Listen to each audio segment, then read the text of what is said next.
What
kind of band is this?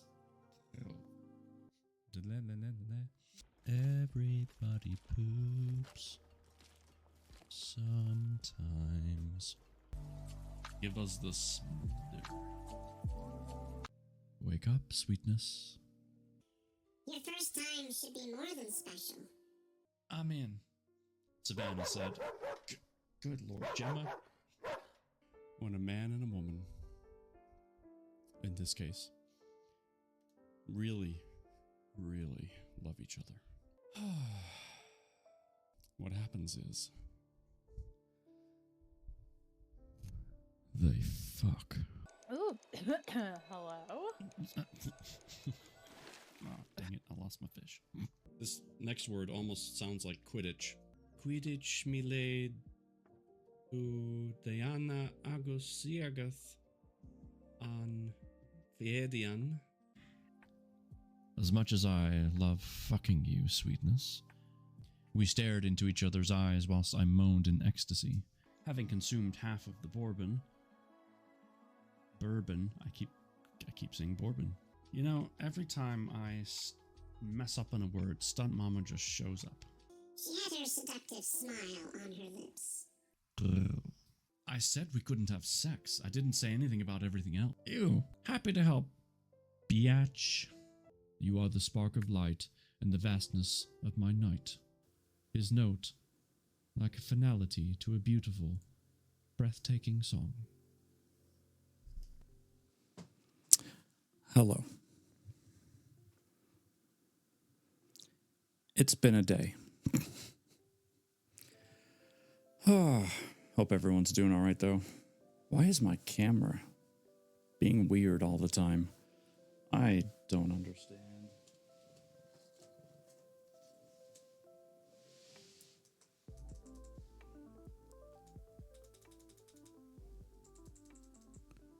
I think I fixed it. I don't know. Just don't touch it, right? Just don't touch it. Okay. Yeah, hi. What's happening? How's everybody doing? Whew. Corgi, great to see you. Hope you're doing all right. Thanks for being here. And Phony's here. Hi, Phony. Phony, I can't... Are you still in the Discord?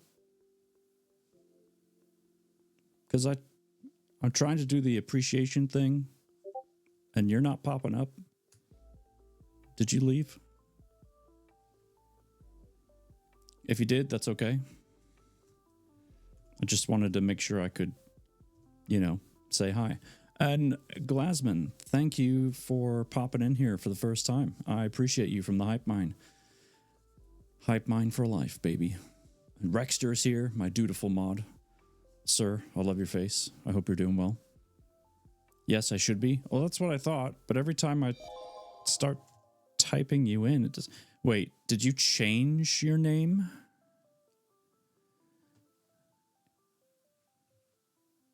Maybe that's why.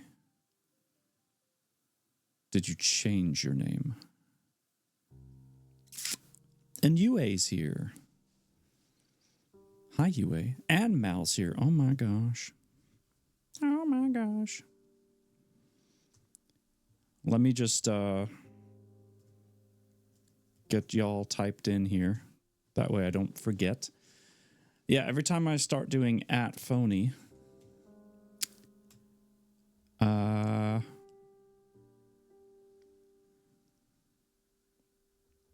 don't see you. I don't know why. Long time no see. I know. I've been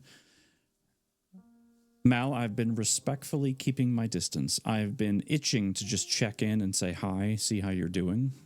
But I didn't because I know you like your space and just didn't, I didn't want to interrupt that. So that's why you haven't heard from me specifically. But I'm glad you're here. I'm glad you're, coming out from wherever you are and getting some fresh air, so to speak. And I hope it's okay. I hope you are okay. But yeah, Phony, can you just send me a DM or something on Discord? And then that way I can make sure I'm typing in the right thing. I've never had this problem before, but all of a sudden it's just not working. I don't get it. Try Bethany. Ah, okay. Yeah, see, it would work though when I found you. It would work when I did that before. If I typed Phony. Whatever. I got it. It's fine. Hi everybody. I don't know about you, but I'm ready to just chill out with a book. You know what I mean? Just forget stuff for a couple hours. Although, I forgot to post this. Bam, it's on the screen now. Iron Flame is starting tonight in a different Discord.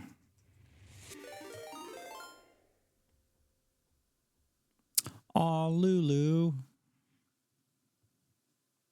Thank you for the raid. I appreciate Bookman, but by all means, you're always welcome to reach out. But I missed you, and it's good to be here again.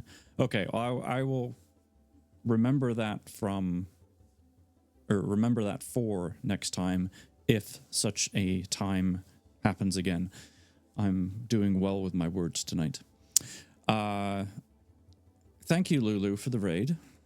That means you're here and I can close the tab. But let me write you down That way I don't forget. Thank you so much. You're wonderful. The bourbon clip, see, I said it right that time, was funny. I'm glad you thought so. I don't know you yet, Glazman, but if you're part of the Hype Mind, I'm assuming you're streaming. So I'm going to pull you up, drop you a follow. And we have a few other people in here. Obviously, we have Sweet that just gracefully came in with the raid. Thank you again. You just hit affiliate. Well, good job. I know it's a milestone. It's a sigh of relief when that moment comes. I get it. I really do. I still remember it like it was 3 years ago. Because that's literally how long it was. I'm trying to shout everybody out. Normally, I would say, hey, mods, can you do the shout-outs? But since we haven't started reading yet, I want to do it myself. Most everybody in here is from the Hype Mind, though, which is really cool, actually. It's kind of a little hype community. Except for Rexter, of course. Rexter is from my other stream team. Rexter is, if you see this spinning thing right here, the Platinum Squad. Very cool dude. Very chill, down to earth. Such an awesome guy. I can't wait to meet him in person. He says he has a plan.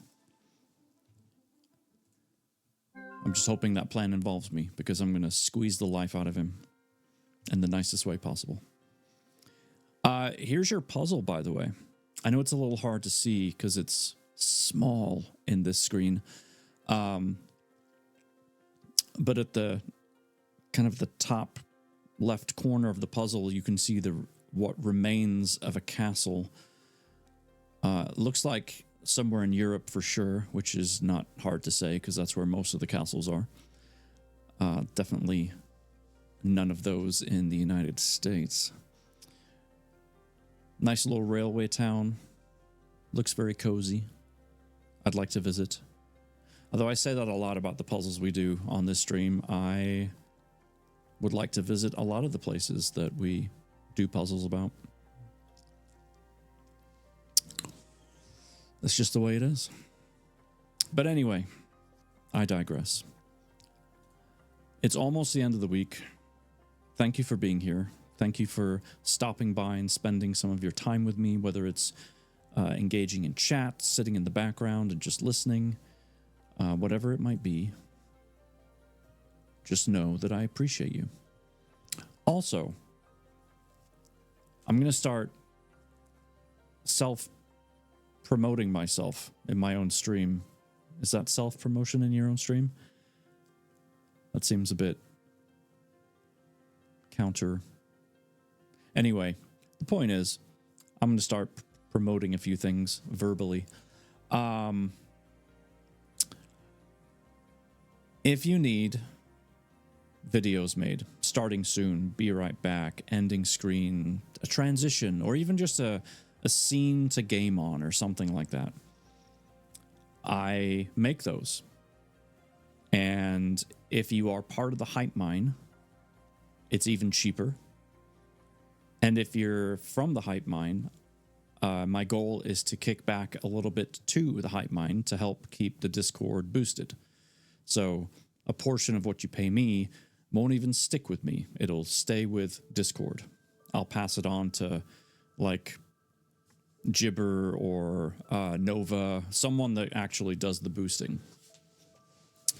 So and if you need examples, I got examples. Is amazing at making them. Love the one he did for me. See, yeah, I did one for Lulu. That's right. How long have you been making overlays for? How long have I? About a year, maybe. Give or take. A day or two. Something like that.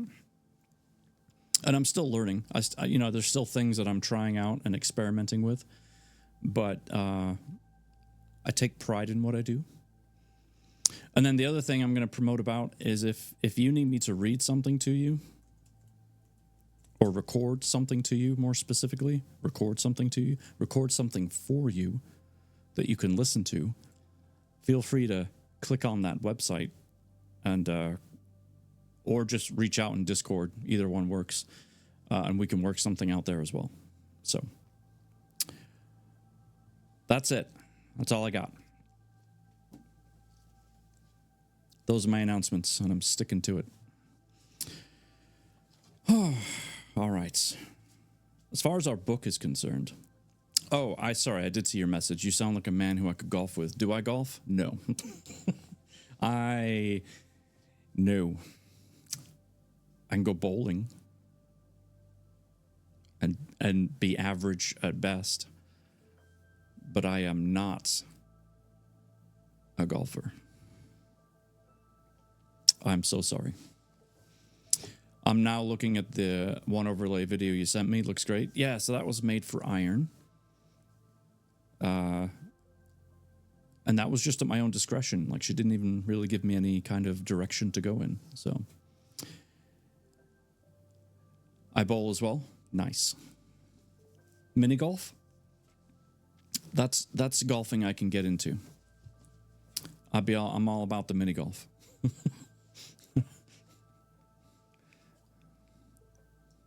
Whereabouts in the world are you, Glassman? Just out of curiosity. If you're comfortable saying, don't be too specific, of course, but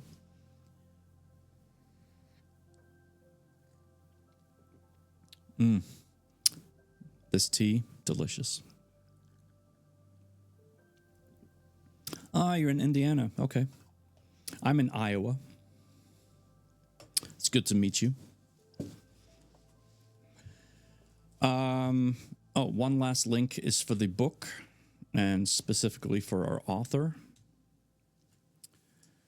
It took me like 9 tries to get the mini golf ball in. You could just say the ball. It's okay. We know that you're playing mini golf at that point.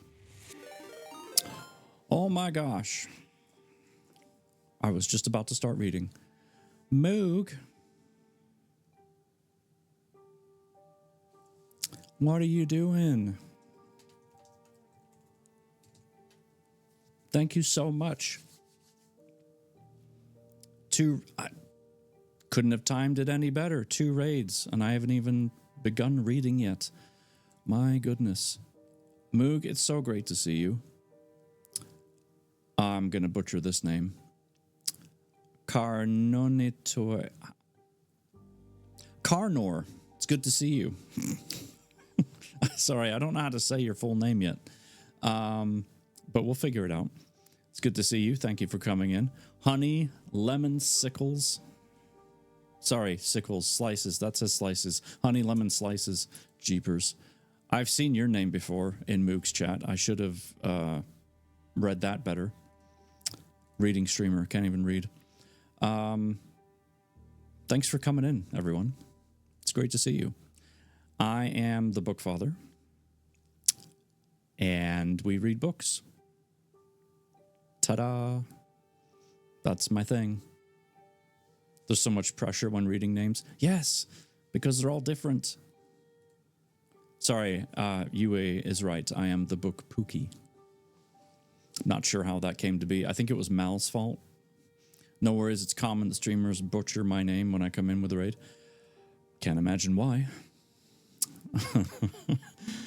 All right, hold on. I'm going to see if I can figure this out before we start reading. Carnorin O Titanus. Carnorin O Titanus. There's got to be something behind that name, right? There has to be some sort of meaning, definition, symbolism, something that made you pick that name, because no one just accidentally spells that by mistake on their keyboard and goes, yeah, that looks good. You can just say Carno or Titanus. I like that. I like that. I can do that much better.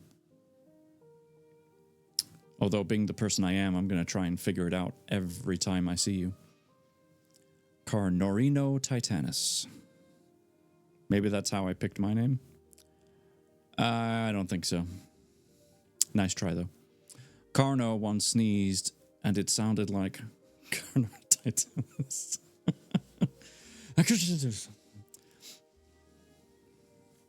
You love that there's a map? Yes. Our author, which I'm going to post the link one more time because I don't know if you guys saw it. This is the author page. He sent me the map because it's in here somewhere. There it is. It's in the book. So I was like, ooh, that's really cool. Do you have the image of it so I can throw it up on the screen? Because that, chat likes that stuff. And he sent it to me, which I was really thrilled about. So, all right. Well, thank you again for the raid. For those of you sticking around, it's good to see you. We're going to get into some chill reading now. Feel free to do a puzzle if you want. That's above my head. ! Puzzle will get you the link.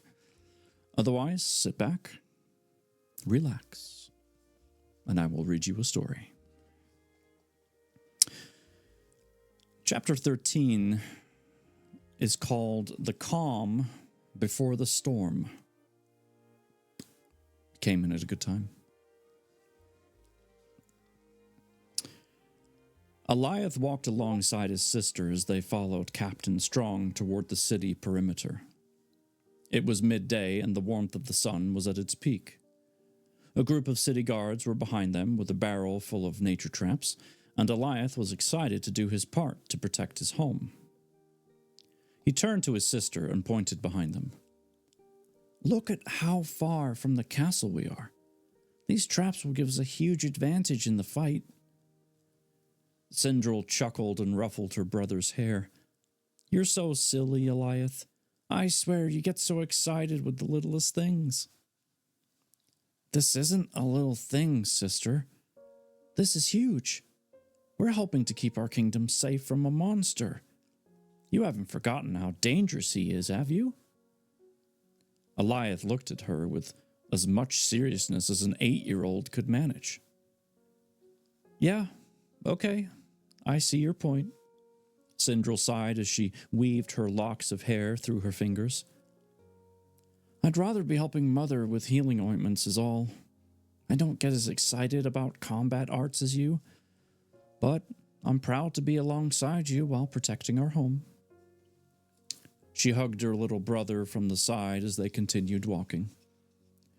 George motioned everyone over to him. "I need all of you to stay right next to me. I don't want any of you to get hurt while I set up the wall." Heart thumping, Eliath grabbed his sister's hand and squeezed. The excitement of getting to see the giant man work was a treat. "What kind of wall are you building, sir?" George pulled 2 pairs of silver knuckle knockers from his pockets and placed them on his fingers. He clenched his hands into fists, and blue energy leaped off his shiny objects. "You'll see. Now, stand back." Captain Strong smashed his fists against each other, and it created a reverberating ring that echoed. A large blue energy ball circled around his forearms, and it continued growing larger until he finally separated his fists and slammed them into the ground. The earth morphed upon the impact of his strength, and it began rippling outward slowly, as though liquid waves had formed underneath the grass. Then, a blue shockwave of power exploded from George's hands, and a stone wall shot up. It stretched for miles, covering the length of the city. Eliath clapped excitedly and jumped off the ground. "That was extraordinary, George. What kind of magic was that?" Captain Strong removed his knuckle knockers and put them in his waist pouch. "That was earth magic. It's what I'm strongest with, and it's also why I'm commander of City Watch. Perimeter defense is my specialty." Walking over to the guards, he grabbed one of the small diamond-shaped nature traps and held it up for all to see. We need to set one of these along every 100 feet of wall, and then trace a few 100 yards closer to the castle and do the same thing. Our job is to make sure every possible entrance is protected. The sooner we know someone has arrived, the more time we have to get everyone into formation for the fight. Any questions? No one raised any concerns, so they all grabbed some of the devices and scattered in different directions. A few minutes into the task, Alioth noticed Korai a few yards away. "Hey, Korai," he shouted. "What are you doing?" The gentle giant jogged over and smiled. "I'm on lookout patrol, in case the nature traps don't end up working. I can relay information faster than anyone else." Sindril dropped a trap next to the wall a few yards back and then came to join her friends. "How much time do you think we have left?" Korai's kind face hardened. "He will come tonight. I can feel it in the air. A dark miasma lingers, and the birds have all left but this place. We need to finish our tasks quickly." Alioth nodded and pointed at a large tree in the distance. "Should we split up?" Good idea, brother. I'll go take care of the farthest part of the wall and make my way back to you." After his sister ran ahead, Alioth continued setting traps up against the wall. Each time he set one down, it would shoot out tiny brown roots and then glow with green light. It was quite neat seeing the traps active, almost like seeing the birth of a new ethereal flower. He wanted to finish his task as quickly as possible so he could get back to the castle and work on some training, but he had a feeling there wouldn't be time. Amlas. Hey there, how are you doing? I'm doing all right. I'm glad to be reading a book tonight. I hope you are well. It's good to see you. Glasman, this is Serene. Yeah, it's kind of a cool story. I'm not going to lie. It's a long one, too. It's like a 500-page book. We're on page 140, and it's only the first book. There's going to be more. Whether we read them or not is a different story, but there will be more in the series. So if you like this book, click the link. That way you can stay tuned for books 2 and 3 and who knows what else.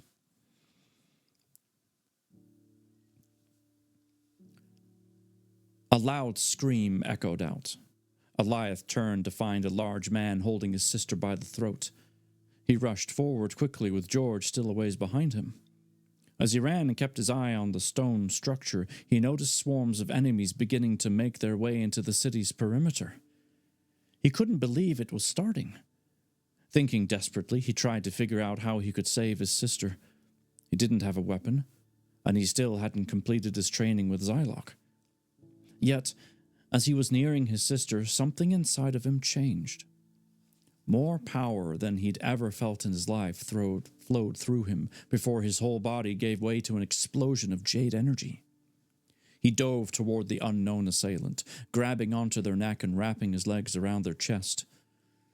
"Let go of my sister, you monster!" The enemy tossed Sindril to the ground and began throwing his arms at Alioth, trying to grab hold. "Get off of me, you little worm!" Alioth knew he should let go, grab his sister, and simply run away. But he was angry that someone had hurt her, and he wanted to hurt the man back. He balled his fist and slammed into the man's head repeatedly. Then he jumped off and used his smaller size to his advantage. He got underneath the man's legs and kicked him in the groin before coming around to the front and throwing consecutive punches against the enemy's stomach. Alioth knew he probably wouldn't take the man down. What could a child do against a full-grown assailant? He did, however, give him and his sister an opportunity to get away. He dashed over to Sindril and kneeled. "Are you okay? Are you hurt?" She slowly nodded and got to her feet. I'm okay, little brother. Thank you for saving me. Out of nowhere, Alioth felt a hand grab him by the shirt and lift him off the ground. As he struggled and kicked, he watched his sister get lifted by another hand. Alioth tried desperately to reignite his energy and give him some extra strength, but it wasn't working this time. The enemy assailant angled the children toward him. I'm going to have fun destroying you. You hurt me pretty bad, and that will be the last time it ever happens. Alioth reached over and grabbed his sister's hand, squeezing it hard. When he was sure he was about to meet his demise, a blur came out of nowhere. The next thing he knew, the enemy was on the ground, and he and his sister were safe. Are you both okay? Alioth looked up to find Korai standing before them with a genuine look of concern. Oh, yes, we are. Thanks to you. It seems the enemy is already here. Korai nodded curtly.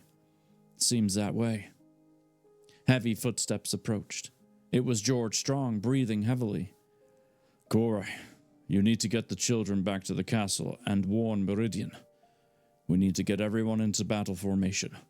We're lucky it's only been a few enemies coming over the wall so far. However, multiple nature traps have already activated at the furthest edges of the city. I'm going to get my battalion together as well, helping Arthur with this. Now, get out of here. Bright white light shone from Korai as he transformed into a giant eagle. Hop on my back. I'll get us back to the castle to warn everyone. Alioth obeyed the command, giving his sister a hand up on top of Korai first, and then jumping up himself. Korai flapped his giant wings and flew into the air. The wind blew Alioth's hair back. It felt amazing to be up high and moving at such a quick speed. He looked down upon his home and could see everything from the mountain ranges all the way to the gate at the far end of the city. However, after only a few minutes of flying, Korai landed in the castle courtyard and then transformed back into his human self. Come on, I'll take you to your mother. Alioth and Sindral followed the man into the castle. Everything seemed normal from where they were, but Alioth knew things were about to change. Within the hour, a war would start, and many people would most likely lose their lives. He gritted his teeth in frustration, wishing he could do more. Korai turned down the hall to the council chamber and headed to the herbs and remedies room. He pounded on the door before entering. Meridian looked at them with a cheerful smile. Hello, Korai. Is everything all right? He shook his head and rushed up to her, placing a hand on her shoulder. The enemies have made it over the wall. We don't have time for anything else. We must take the resources already created and get everyone into formation immediately. Meridian gestured to Eva to grab supplies and leave the room before walking them to the door. Very well. How did I lose my place? Very well. I'll get everyone prepared. Will you take my children to their rooms and stand guard? But, Mother... Alioth looked at her with pleading eyes. I don't want to hear any arguments from you, young man. Remember what I told you the other day? Alioth let out a deep breath and dropped his head. Listen to any command you give me, no matter what. Exactly, my little angel. Meridian gave them a gentle push.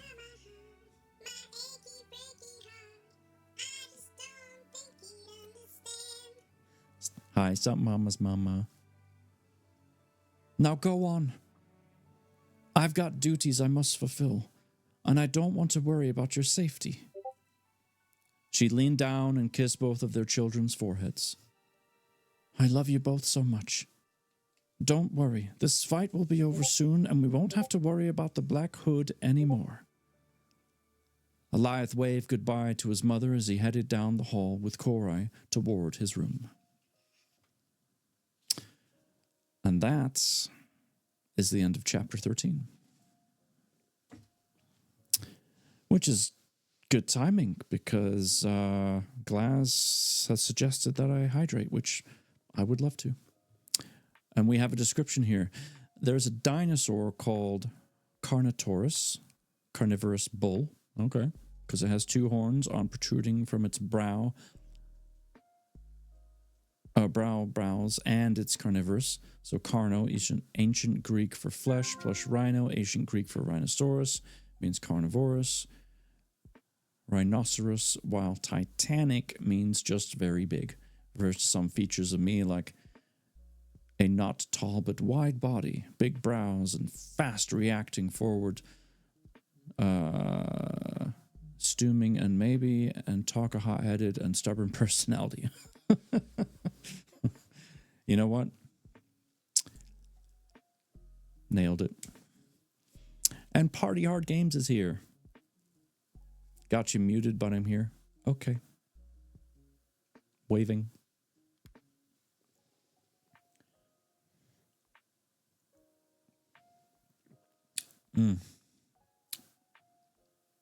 That's some good tea.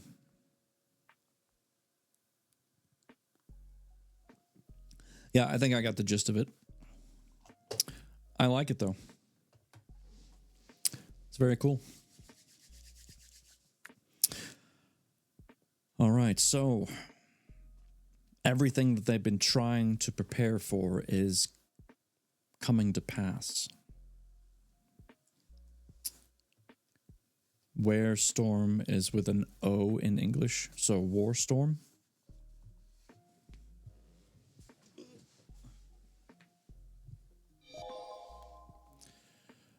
Why is my Slack going off? This needs to stop. Sorry if you're hearing extra sounds. I have a... It doesn't matter. There's a thing. Storming. It goes forward like a storm. Okay. Got it. Good. Well, that was chapter 13. So far, so good. The battle looks like it's on the verge of starting, at least. You're not hearing the extra sounds? You didn't hear like a chime noise? If you didn't, then fantastic. I can deal with it. I'm used to it. Oh, that felt good. Thank you, Amlas. Appreciate that. Amlas, could you also give Party Hard Games a shout out, please?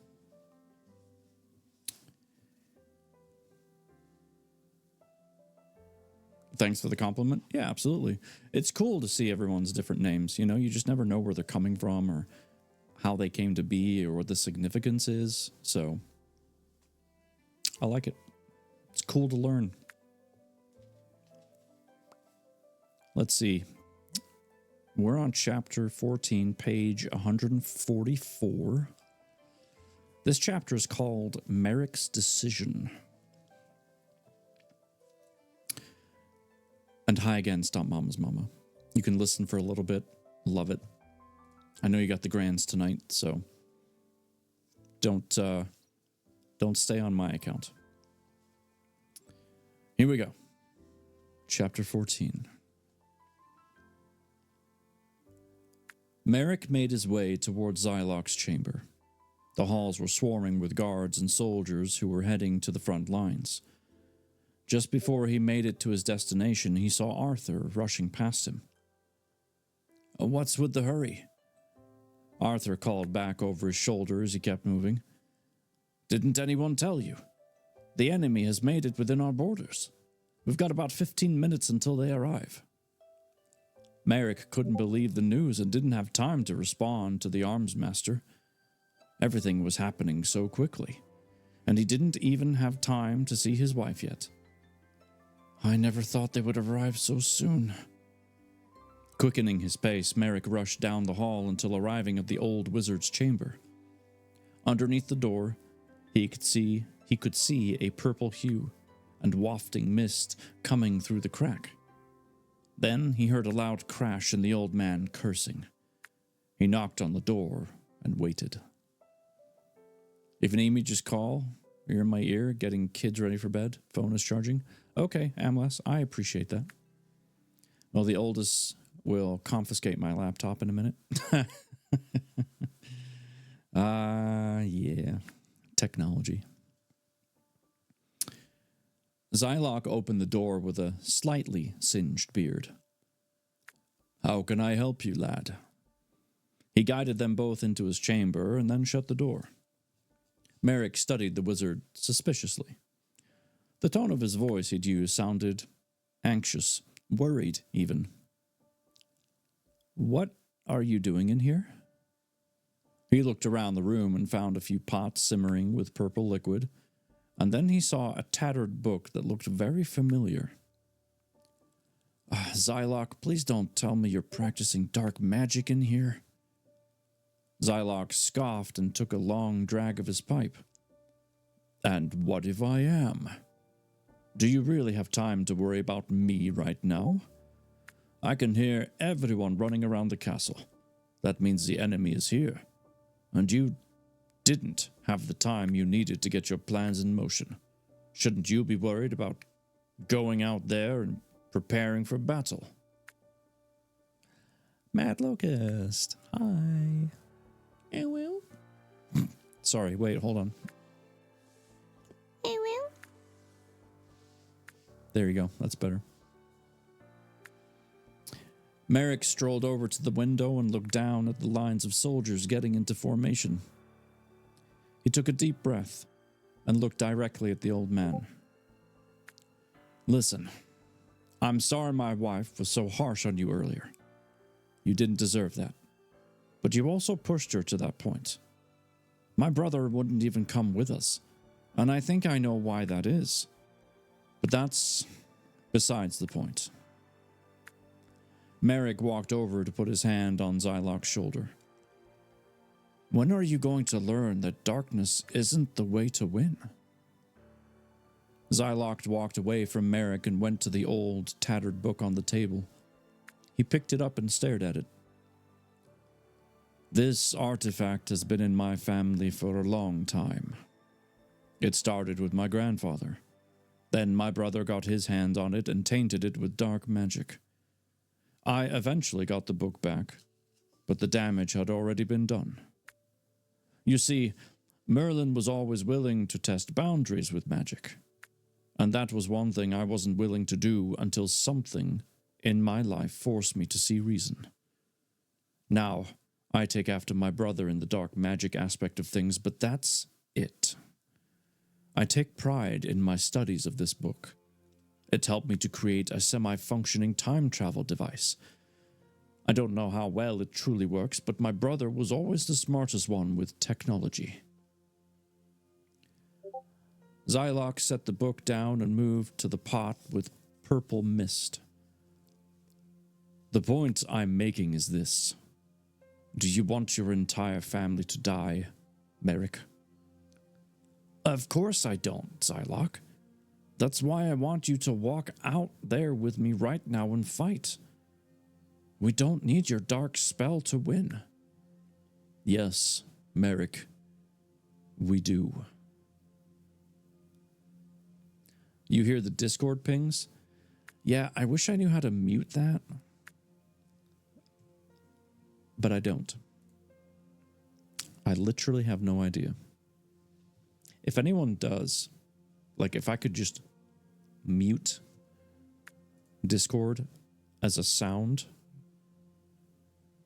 I would be all ears. Because even I sometimes find it annoying. I could, UA, but I use it to keep track of who comes in from the Hype Mine. Otherwise, I normally would.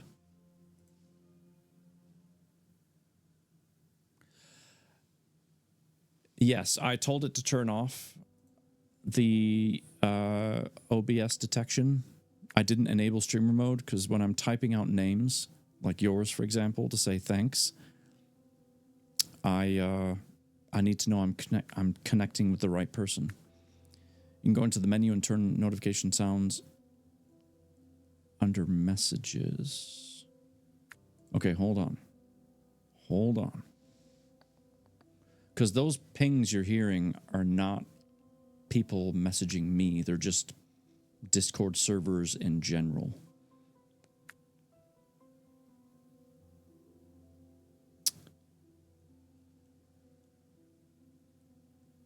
Maybe I'll just have to go back into streamer mode.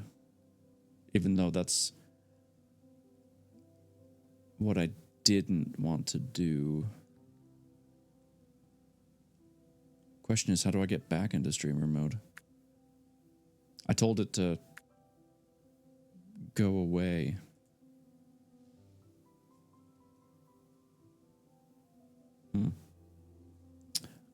Oh, wait, hold on. I found all of the notifications. Oh my God, there's so many. How did I not know about this many noises? This is insane.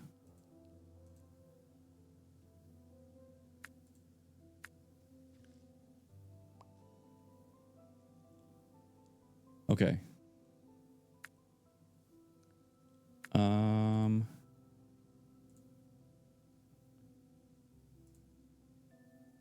Let's see if that helps. Yeah, and I'm so used to hearing it that it doesn't even, like, I don't even register it anymore. Which isn't necessarily a good thing. Okay, I just turned off a whole bunch of notification options. So let's see if it happens. We'll just call it an experiment, okay? It's an experiment. Poking me in my shoulder? Yeah, I could get that. Actually, that happens even if you're not on like 3 billion servers. Yeah. Just out of curiosity, if I wanted to enable streamer mode after unenabling, how do I enable it again? Where do I go to do that? I don't know.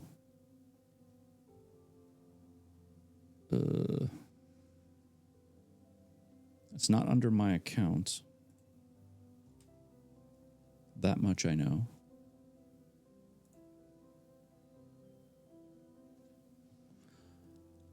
I usually just quit Discord on the mini icons next to the clock on your computer and then open it. Ah, Google knows all. I know Google knows all, but so do you guys. And thank you for the hydrate, Mel. I will quickly do that.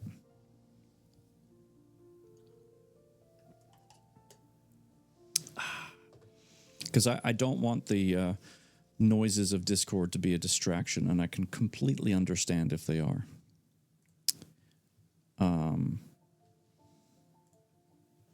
Okay.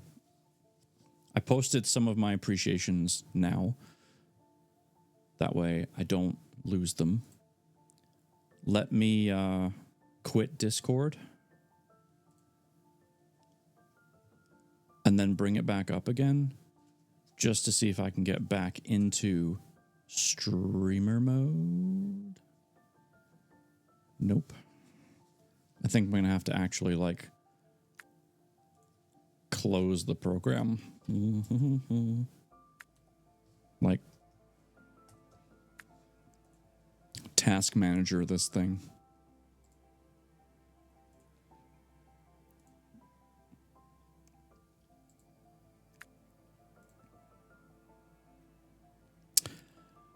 I just closed the... Oh my God. It jumped. And I closed my windows, my browsers, which means the puzzle just went away. I'm really nailing it tonight.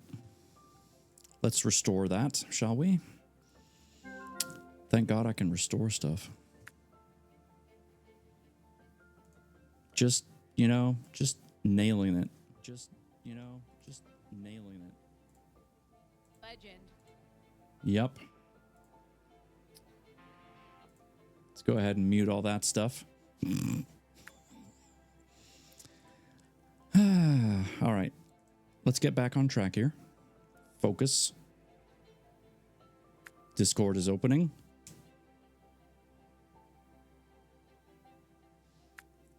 We're back in streamer mode. We are in streamer mode. Hey, Red Thorn's here, just in time. That's cool.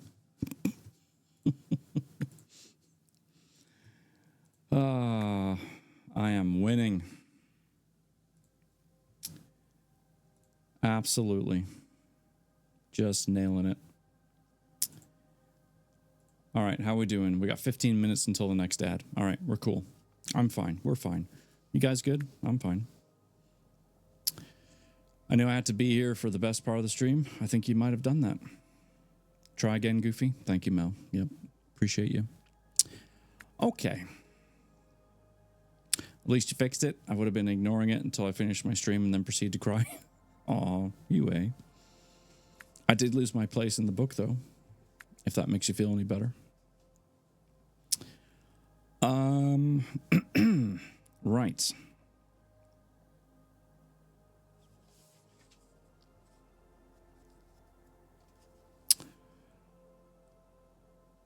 Okay. So we're towards the top of page 146. Zylok was saying, do you want your entire family to die? And Merrick was like, well, of course I don't. And he was saying, we don't need dark magic to win. And then Zylok said, yes, Merrick, we do. Zylok's face showed genuine fear for the first time. Do you remember what I told you when you were a child during training? Merrick gave a somber nod. I told you I wouldn't allow you or Meridian to die, and I'd do whatever it took to protect your family. Well, here I am trying to fulfill my promise. Yet you and your wife refuse to take a chance on me. I've been there for you for years, and I'll continue protecting you to the best of my ability. You're powerful, Merrick. The most powerful magic wielder Targus has seen in a long time. You are the only one who can handle my spell. And with that added power, you'll be able to crush the Black Hood once and for all. Don't you want to look your wife in the eye and know she's safe? Wouldn't you enjoy getting to watch your children grow up peacefully? Merrick bit his tongue, drawing blood. Ah, that hurts. Crying solves everything? UA, you and I need to have a long chat. I can't lie to my wife, old man. She would never forgive me for doing this. Zylok chuckled. Meridian would never be able to tell. Are you willing to keep one secret from her in order to protect your family and home? The door flung open, revealing Meridian, red-faced and out of breath. What are you two doing in here? We need to get into formation. We'll be right there, my love, Merrick responded. Then Meridian dashed away, and he turned his face back to the old man. If I do this, I need to know that it won't kill me. What is happening tonight? Jay? Did I do something to conjure the third raid for the night? I do not understand. Jay, thank you so much for the raid. I appreciate you. I'm actually kind of surprised you're done already, but I'm glad you are. It's late for you.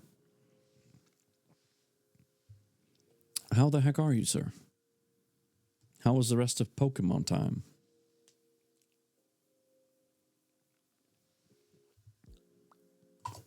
It's good to see you.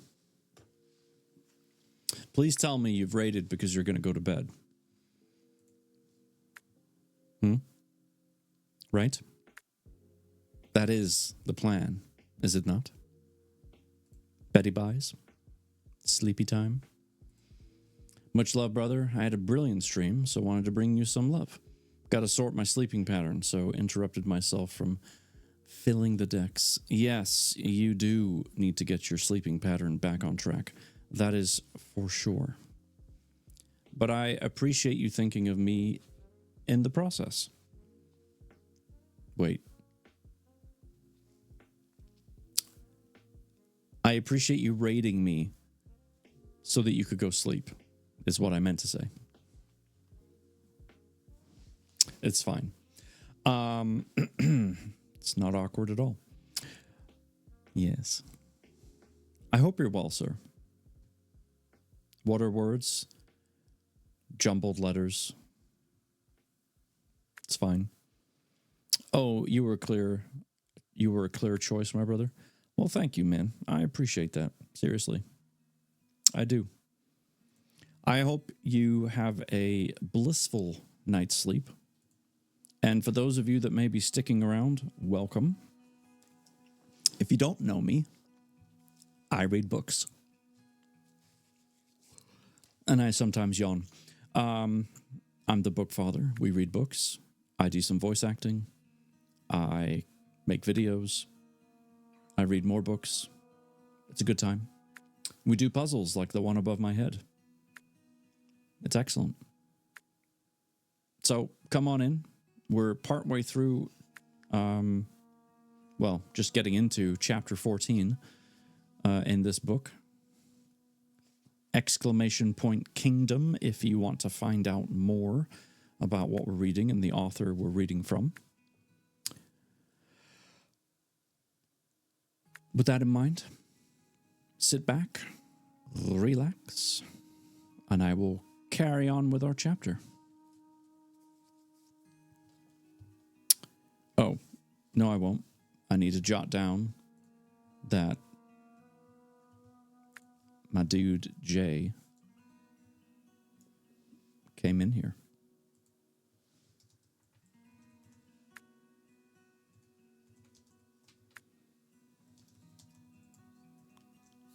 Okay, now I'm good. Now we can read.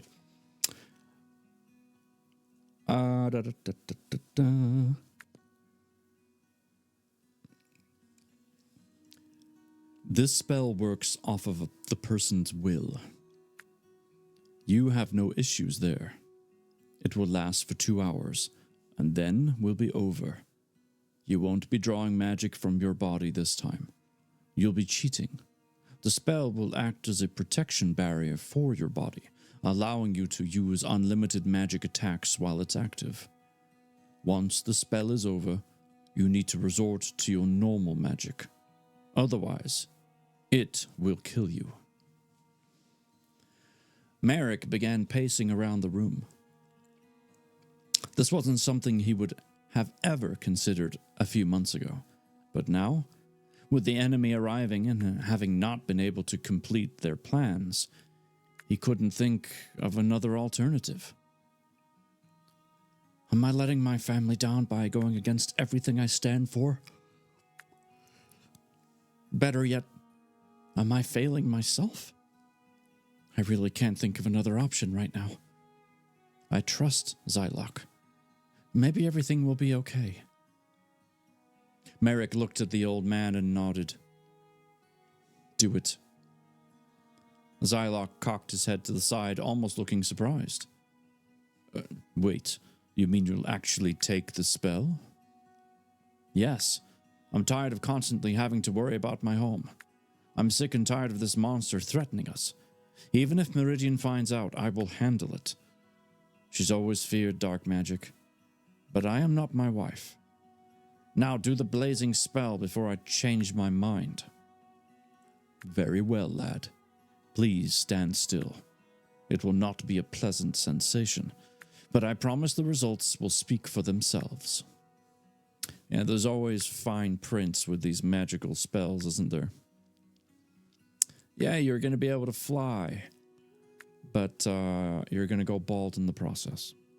Sorry, Redthorn. You're already bald. Can you fly?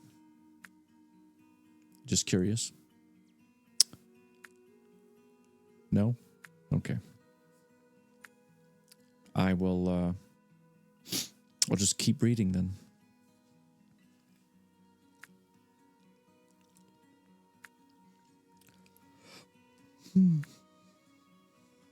Zylok walked over to one of the black pots and grabbed a handful of the misty purple energy. Then he came and stood before Merrick with his hand up. Here comes the fun part. Merrick winced as the old man shoved the purple energy into him. At first, it was nothing more than a slight stinging pain, like a knife cutting the skin. But after a few seconds, his body vibrated violently and he felt like every nerve in his body was on fire.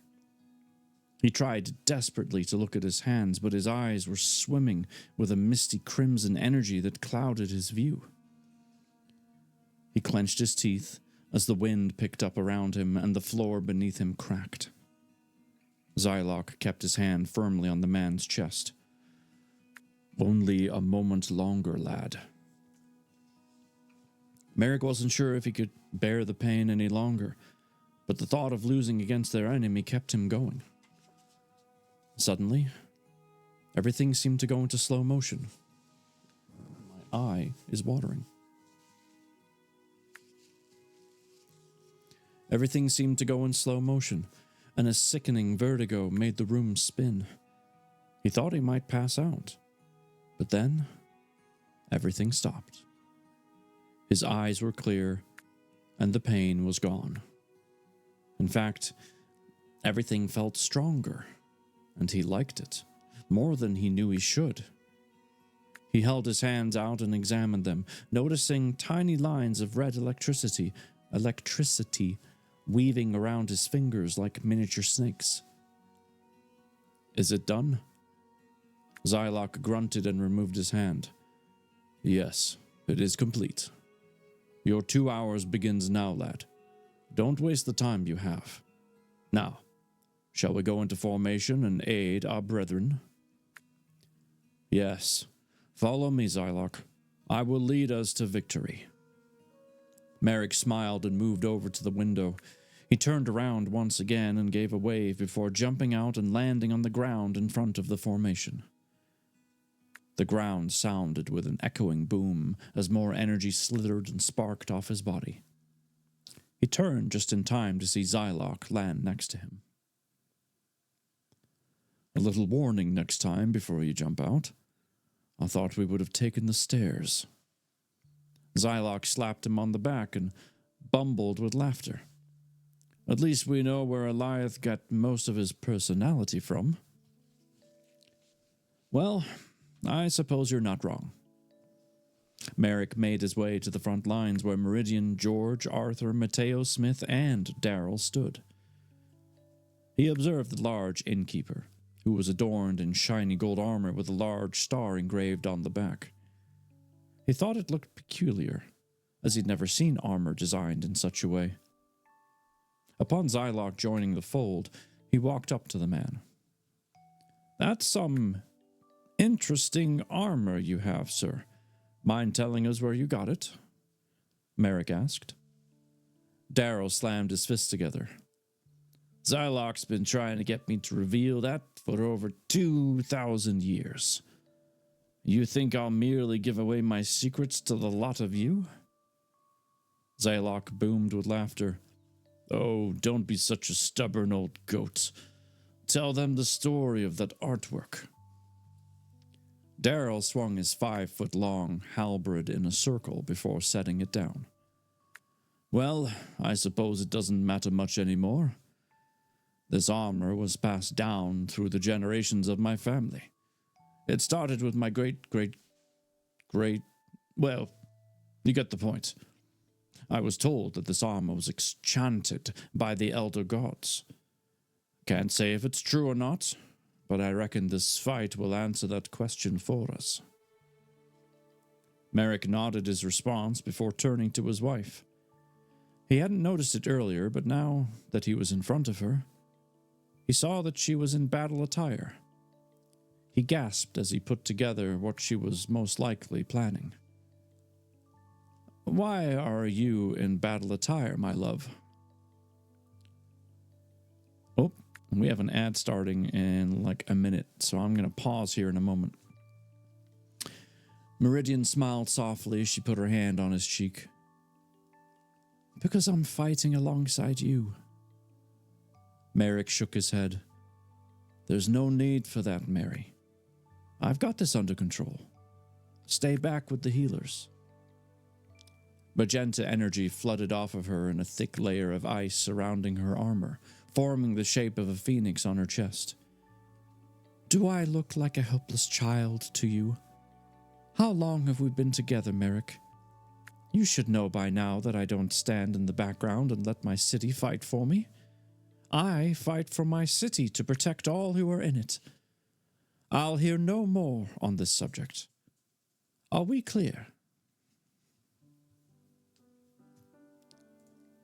I'm actually going to snooze the ad. We'll play it later. Merrick stammered as he tried to think of a response. Instead, he simply chuckled nervously in fear of invoking his wife's wrath. Smart man. "Very well, then. Please be careful, though. I don't want to lose you. And you leave the Black Hood to me." After his wife nodded, he heard a loud voice from the castle balconies. "Mother, Father, I want to fight. Let me help. I trained for 6 months so I could help you. Please, let me." Merrick turned to see Eliath looking down from his window and Sindral from hers. Before he could say anything, however, his wife interjected. "You two stay in your rooms. You are not old enough for this type of fight. This isn't a matter that is up for discussion. You understand me?" Meridian folded her arms. "But, Mother," Eliath pleaded. She aimed her hands at the castle. 2 thick walls of ice crawled their way across the children's balcony windows, blocking their view. She turned to Merrick. "It's better this way. You know as well as I that they are not prepared for what's about to happen." Merrick didn't have a response. He knew it was the truth, and he didn't dare argue in his current state. His entire body was vibrating at much higher frequency, and he didn't want to raise his blood pressure, in fear that he may explode with power before he was ready to make an attack. Suddenly, the air became thick with a cold miasma that surrounded everyone. It became hard to breathe, and out of nowhere, 4 dark azure and black rings of power exploded before them. It seemed like an attack was brewing, but no one was anywhere to be seen. Merrick thought it odd the Black Hood hadn't revealed himself yet. Soon, he thought. A loud rumbling roar shook the hills, and in the distance a swarm of cloaked enemies, highlighted in purple energy, were rushing in. Their battle cries could be heard throughout the city.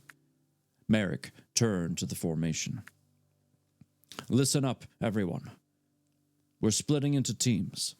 I want Eva and Melandriel to stay near the castle and create a healing orb for the injured to be taken care of. Zylok, you can go with Smith and Darrell. Take as many men as you need. Arthur and George, you do the same. My loving wife will do as she pleases, as she made abundantly clear. Take care of each other and protect the castle at all costs. That is where all the city people are being held, and we don't want them to be hurt." Merrick turned around and placed his hands in a triangle formation. Meridian looked at him with shock. My love, that's the sign for a barrier shield. You can't possibly..." Zylok put his hand on her shoulder in reassurance. "Don't worry, my dear.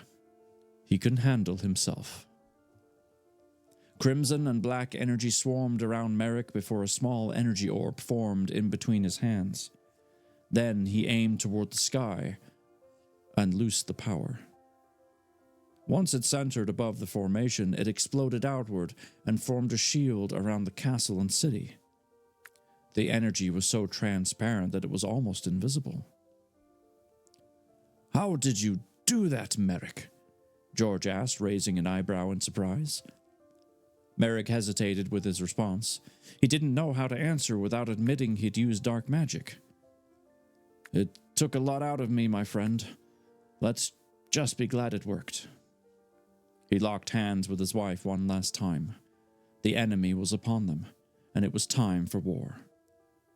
"All right, everyone. Go with your teams and protect our home. To victory!" Everyone responded with the roaring screams as they charged forward into the fight. And that was chapter 14. Which is perfect timing because we have an ad that's starting in 12 seconds. So we'll let the ad run. And then we'll keep going. Because it's battle time. We don't want to miss the battle now, do we?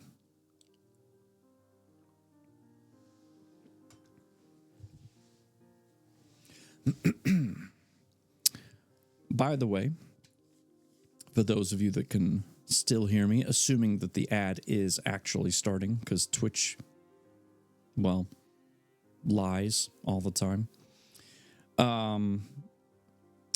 We're at 734 out of 750 followers right now, which is amazing. Once we hit 750, I'm going to do a capped 8-hour stream in which I won't be reading at all. What? I know. It's crazy to think, but it's true. I'll actually be playing a game. I'll do a minimum of 2 hours, and then based on how the day goes, it'll be up to, but no more than 8 hours, just because I'm a grown-up and I have responsibilities.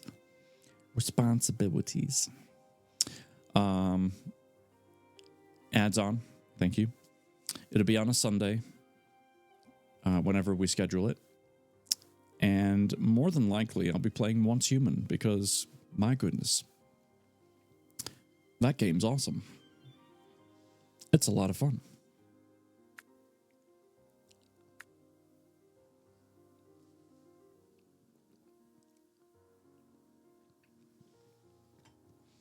So Once Human is a survival game. The gist of it that I can understand is basically you are fighting off, I think they call them divergents. People that got turned into, not zombies, but creatures, shall we say, monsters of some type. And so you're tasked with building a base, gathering resources, crafting, all the usual survivor stuff, like you have to eat, you have to drink. But then you're going to go around and do missions, and there's community, there's like this whole map, massive map of community stuff that you have to do. And then you can play with other people. You can form a hive and play within a group on your server. And that way you can team up together and tackle specific missions that are like boss fights almost. So there's a lot to it, and there's tons of things that you can build and craft, and there's a skill tree, multiple skill trees, actually. There's so much to it. And it's free on PC. So can't really argue with that. I wasn't sure if I'd actually like the game, because normally with survival-based games, there's so much to it, right? It's kind of one of those things where you have to be, like, invested. But I tried this one just out of curiosity because it's free, and I love it. Not gonna lie. I love it. I've got maybe somewhere between 15 and 20 hours into the game so far, and I have barely scratched the surface. Barely. Like, there's so much I haven't done yet. So that is my plan. And heck, even if I don't hit 750 followers relatively soon, I might just do it anyway. Because why not? I used to play The Forest. Yeah, I've seen a lot of people play The Forest. Yep. We would race to see who could kill a deer first just to get the skin for our winter clothes. Nice. And also free is the best. Yes, so it's called Once Human. ONCE Human. It's a wonderful game. There is a downside to it, though, which we haven't experienced it just yet because it just came out. But the servers are supposed to reset because there's like a battle pass to it. And it lasts 6 weeks, I think, in total. It's my understanding that after 6 weeks, there will be a reset of sorts. There's a lot of chatter about what exactly resets. And there's obviously a lot of talk within the community with the developers as to what people like and don't like about this reset process. So what will actually happen, I don't know. But I'll stick around. I'll find out. And then I'll see if I'm going to keep playing. Because I hope it's not as bad as what some people have talked about. Because I really enjoy the game. And I don't want to give it up just because of a dumb reset. So we'll see. But if I get 6 weeks out of a game that didn't cost me anything, that gave me many hours of entertainment and a way to just disconnect from day-to-day life every once in a while, it's not a bad thing either. It would just be a shame to, put a lot of hours into it just to have to then go, well, see ya. Because it really is a good game. It really is.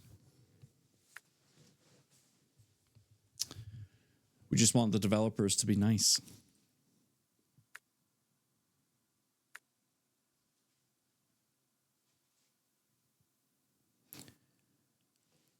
Should there be some things that reset about the game? Yes, absolutely. And it's difficult to explain unless you've seen it. But they could also do if you haven't played within a certain amount of time, then your stuff gets erased. That way it frees up space for everybody else. Like that could be a happy medium as well. But anyway, it's hard to explain when we're not playing it right now, and I don't want to bore you with all the details. Just as a reminder, we are going to jump into Discord after stream and read this. This is book number 2, Iron Flame. We finished Fourth Wing a few weeks ago. We were going to start this book last week, but I wasn't able to stream, so we didn't. But yeah, it's that's going to be happening. So ! Iron. If you want to see or listen to that book, we'll be reading that in about 45 minutes in the event chat of Discord. Read Howl's Moving Castle so I don't have to. Well, UA, I'll make you a deal. You click on that link, and we'll talk about it.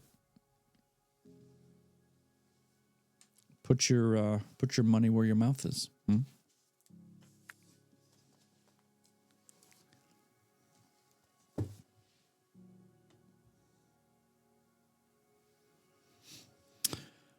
All right. Let's get another chapter in before we're done for the night, shall we? I feel like I'm making a deal with the devil. No. Maybe.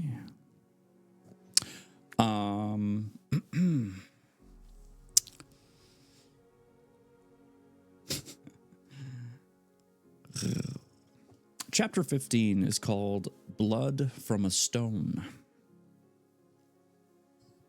I don't know how you get blood from a stone, but here we go. Meridian rushed forward, splitting off from her husband and following Xylock. Something about fighting with the old man made her feel safe. This wasn't the first time she'd been in combat, but she'd hoped it would be the last.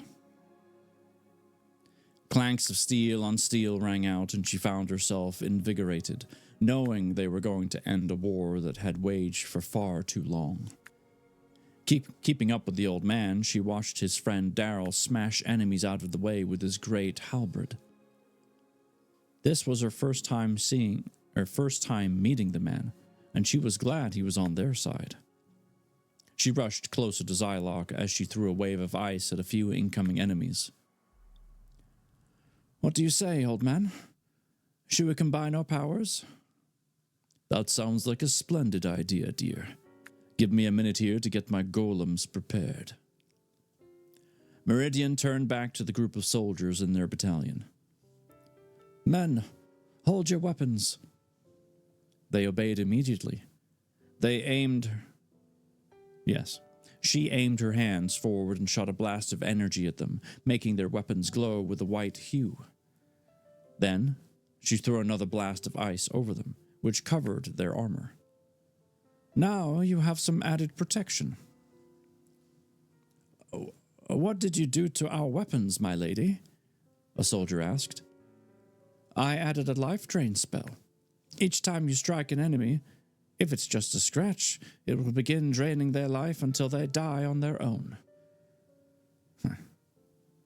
"It doesn't last long, though, so use it productively." "Come, Meridian," Xylock said fiercely. "It's time to do it."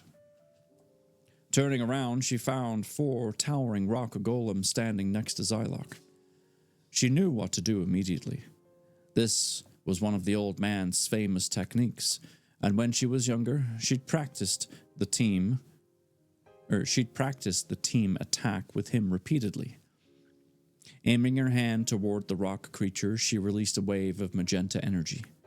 Once it touched them, it created icy armor and giant ice swords. Then, Xylock snapped his fingers.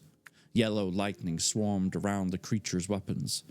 After that, he pointed toward a group of enemies, and the newly formed creations charged forward. Meridian formed 2 ice swords in her hands and followed Xylock after the rock golems until the old man put his hand in the air. "Wait, let our creatures thin the herd." Meridian held back and watched. The creatures all touched their swords to each other, creating a crackling white line of energy. They touched their swords together, causing the powers to form into a large ball. Then it shot forward and hovered above a large group of enemies. Once the powerful attack touched the ground, it expanded outward for hundreds of feet before exploding. Once the debris settled, she realized there were still countless enemies coming.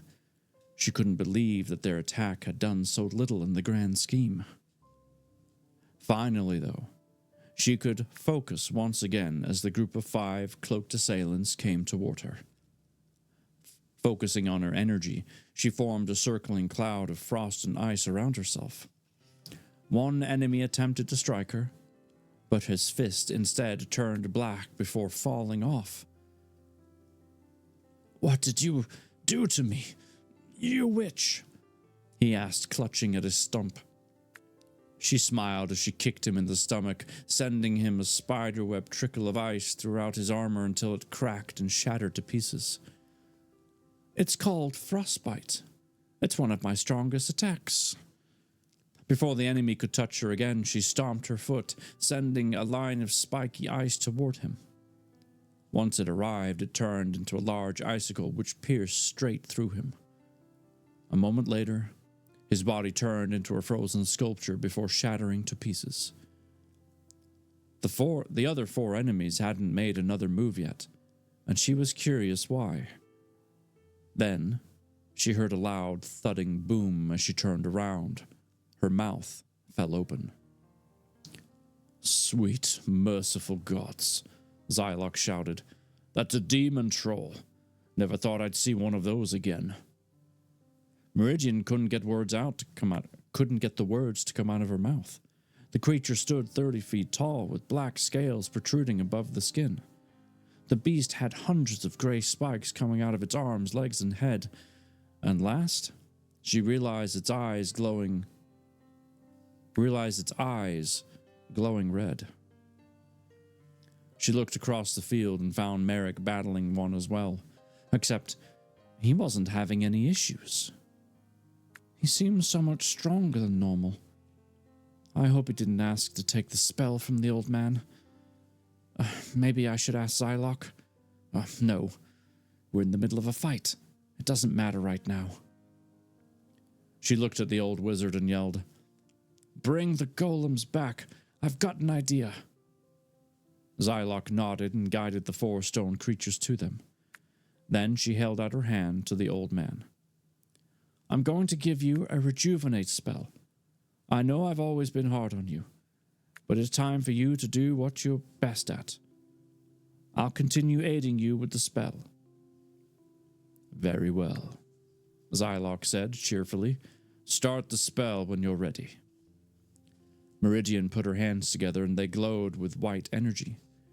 Then she placed them on the old man's back and gritted her teeth. Power flew from her body into Zylock's until he was glowing with a trace of the same energy. Then she stepped back and sat down cross-legged. She kept her hands aimed at the old man, and a line of energy remained intact. Attached, not intact. "Smith, Darrell, keep Meridian guarded." Zylock kept his focus aimed at the large troll. He shot forth 4 beams of purple lightning, attaching them to his golems. They vibrated intensely before breaking into chunks, forming one large 4-armed golem to match the size of the troll. The colossal stone creature picked up all 4 eye swords and leapt at the enemy monster. Zylock put as much energy into his hands as he could muster, and then slammed them into the ground. The earth cracked and gave way, causing the troll to fall down partially. Then, the golem spun in the air and slammed all 4 eye swords into the creature, holding it to the ground. Without waiting a moment, the golem grabbed the demon's beast head, ripped it off, and tossed it to the ground. Zylock released a deep breath before sending out a shockwave of power, taking out another 100 enemy soldiers. Meridian gritted her teeth as the spell was becoming hard to maintain. As she looked around, she noticed a group of her people waiting in line in the healing orb. And worse, more were getting injured. She wasn't worried as much about Zylock anymore since the troll was defeated, but she was concerned about everyone else. Dropping the rejuvenate spell from the old man, she increased her magic energy and rose into the air. She was as bright as a star in the night sky. As she looked down upon the battlefield, she wondered why they hadn't run into Zalron yet. She found it strange someone as powerful as him would simply wait. Once again, she forced the negative thoughts from her head and focused on her people. "Gods, give me strength." Aiming her hands down, she shouted, sending a wall of energy over the entire field. She watched the entire time, ensuring she avoided the enemies and only hit her own people. After her spell was complete, she returned to the ground and powered down, taking a few deep breaths to replenish her oxygen. Her legs became wobbly as she collapsed to the ground. Zylock rushed over and picked her up. "You did well, my dear. Now you can rest and know that we will take it from here." A loud, sinister laugh filled the air as a blue and black power storm formed in the sky. Meridian looked up but couldn't see anyone.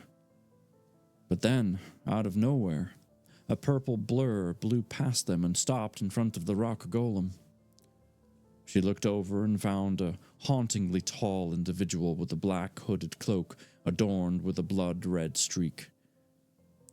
She jumped out of Xylok's arms and attempted to move closer, but she was too weak.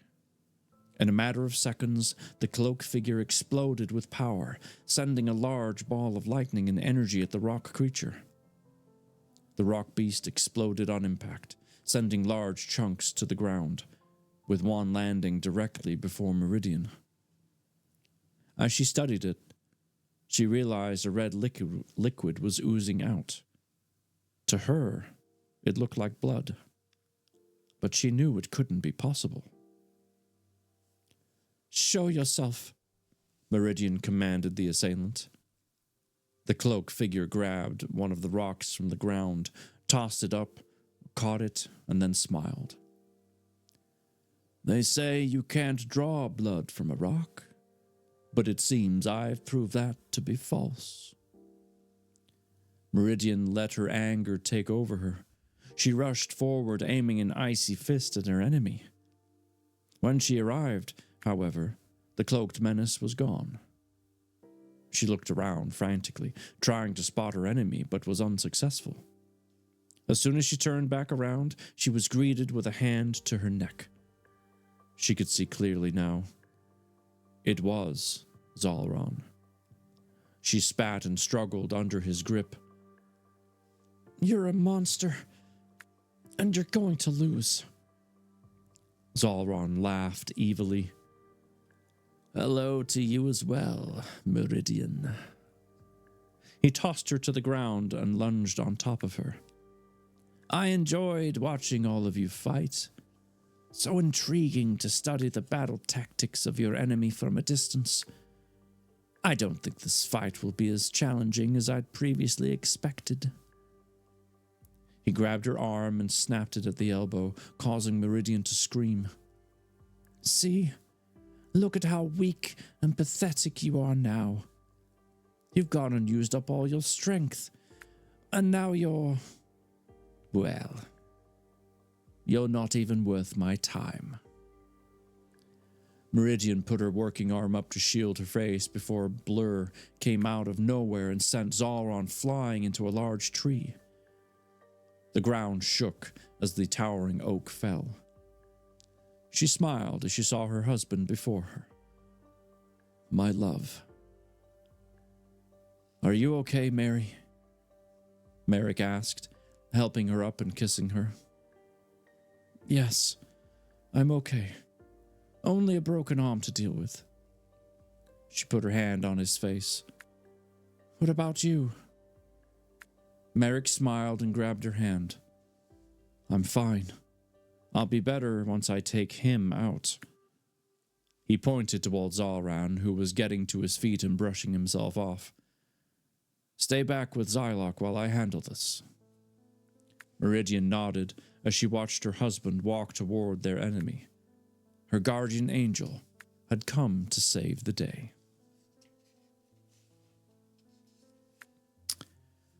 That was chapter 15. Oh boy. You want to be Meridian? UA? If you are Meridian, then who is your knight in shining armor? Who is your Merrick?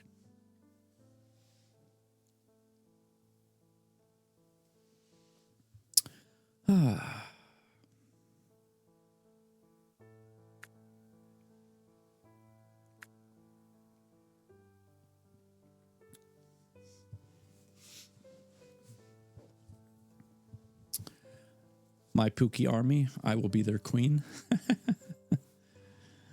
Nice. I mean, you do have witch in your name already, so perhaps you're already casting spells.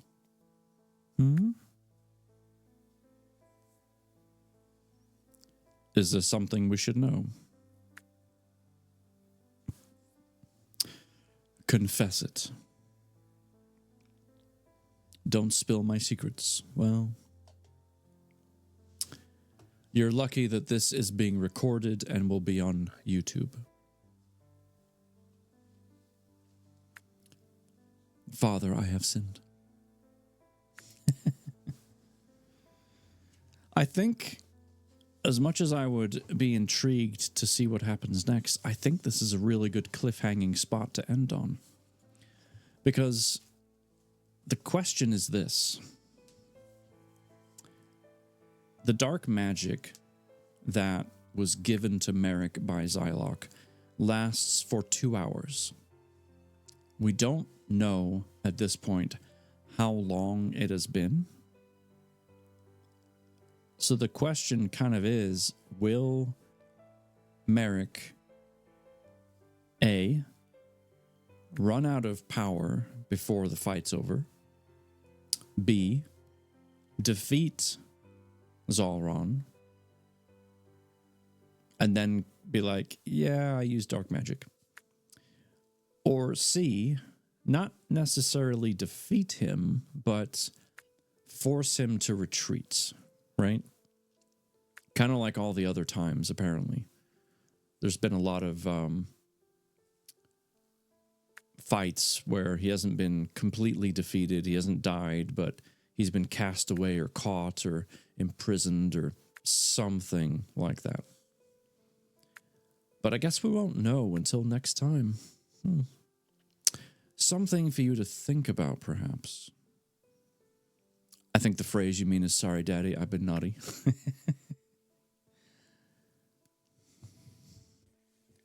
Sorry, Daddy. I've been naughty.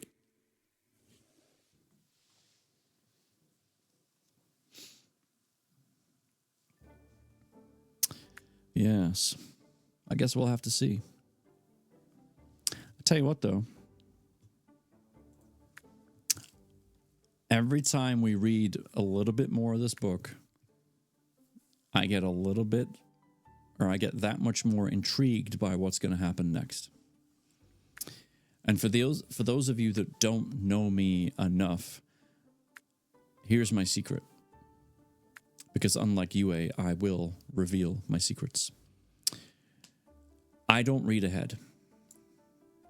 So everything that we read tonight, that you heard for the first time, I read and heard for the first time also. I don't know what's going to happen next. All I know is the title, which I will read to you. The Lightning Fang. Why is the text-to-speech not working?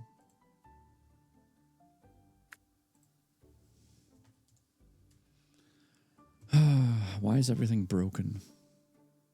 Is it because I had to, or is it because I accidentally closed my browser stuff before when I didn't mean to? Probably.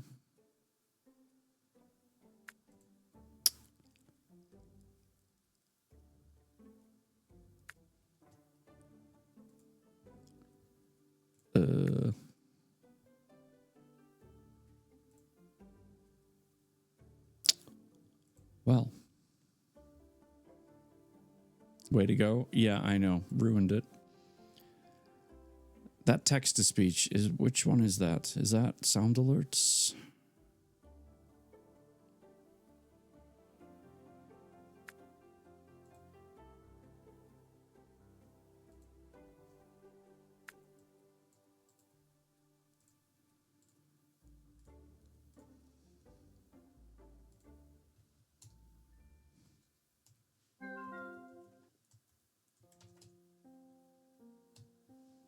It won't even let me do it in my own stream. That's weird. Super. What's up, man? How are you? Why won't it work? Why are things broken? You know, I can't win sometimes.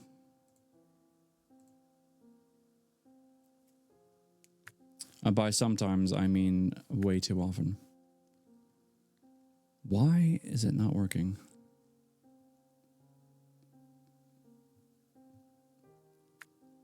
Tired today? I get that. Everyone is allowed to feel tired sometimes. Oh, the reward is in cooldown, that's why. That's why it wouldn't let me do it. Let me see if I can find it.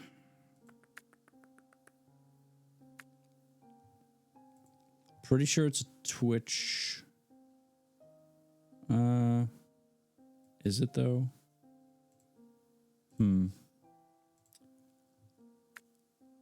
Now I gotta figure out where I even set that up.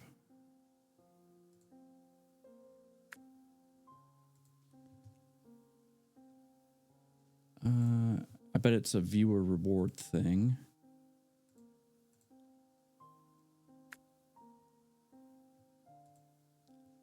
Let's go to... Nope, that's not what I want. Channel points. Da da da da da. Text to speech. 5 minutes? No, that's too long.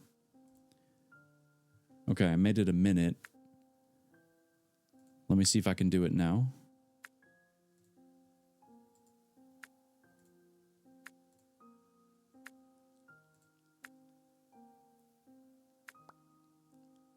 Hello?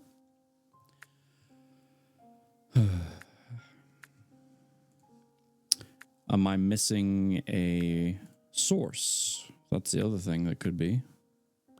Probably. Hey, the puzzle's done. Look at that.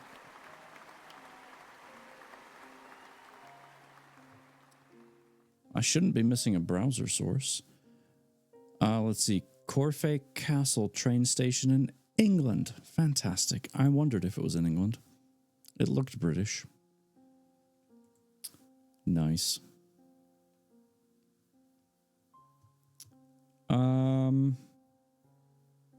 This is going to bug me now. There shouldn't be a browser source for this, though. At least I don't think.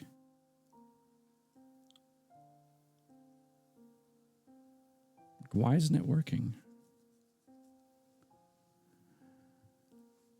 I just picked up the Fourth Wing. I'm going to be reading it at home myself. Nice. Super, we're starting Iron Flame here in 20 minutes, which is book number 2. If you didn't want us to have fun, you could have just said so. You're right. I'd rather you didn't have fun, actually. We don't do fun here. It's not something we do. We're pretty much, you know, we work in HR. Fun is not allowed. Fun Destroyer? Mm-hmm. Apparently I need to turn that one off. I don't know if it's Twitch that's broken or if it's something I did. I don't know. Like, why would it give me the option of text to speech in the rewards if it's not actually going to do it? Like, help me out here. And I'm looking. I am looking. And I don't know. So that being said,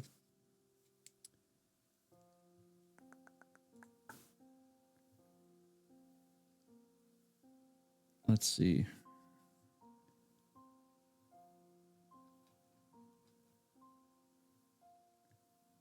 Why don't I don't even see your request on here as a thing? What is Twitch doing? Like, I should see your points being used in the queue, but it's not here.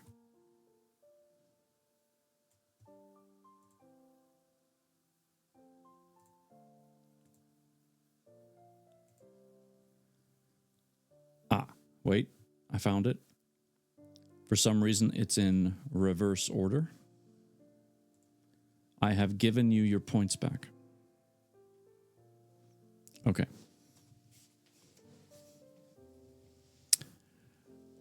Yeah, I have to go. Instead of it showing me the most recent first, it shows me the oldest first. Like, why would you do that? That doesn't make any sense. Unless I can edit it. Nope, that's something else.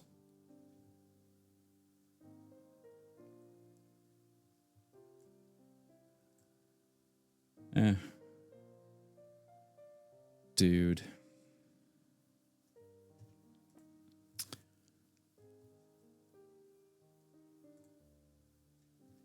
Okay. Let's refresh that. Put everything back in place. Okay. That's weird. Yeah, it is. It's very strange.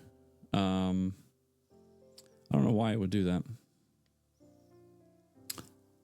I also don't understand why the text-to-speech wouldn't work. Because it's worked before. Plenty of times, in fact.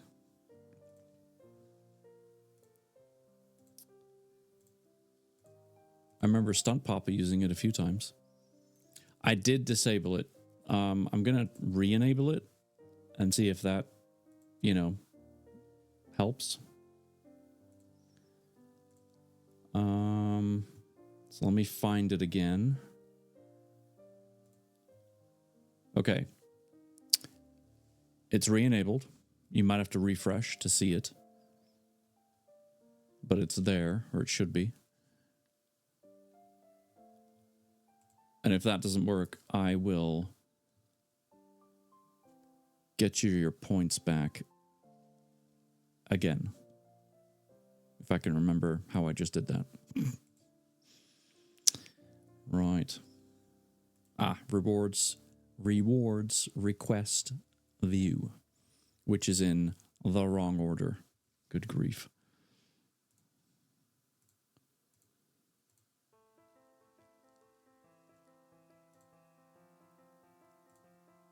Okay.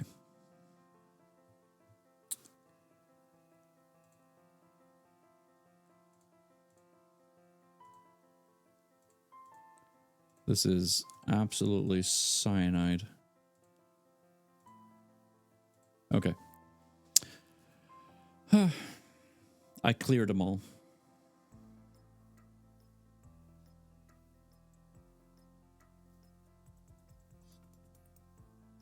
I got nothing.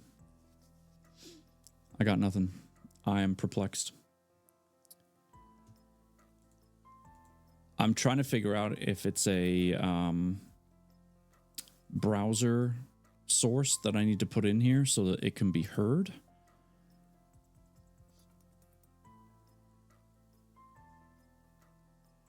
That's the only thing that would make sense to me right now, is that I'm missing a source in the browser.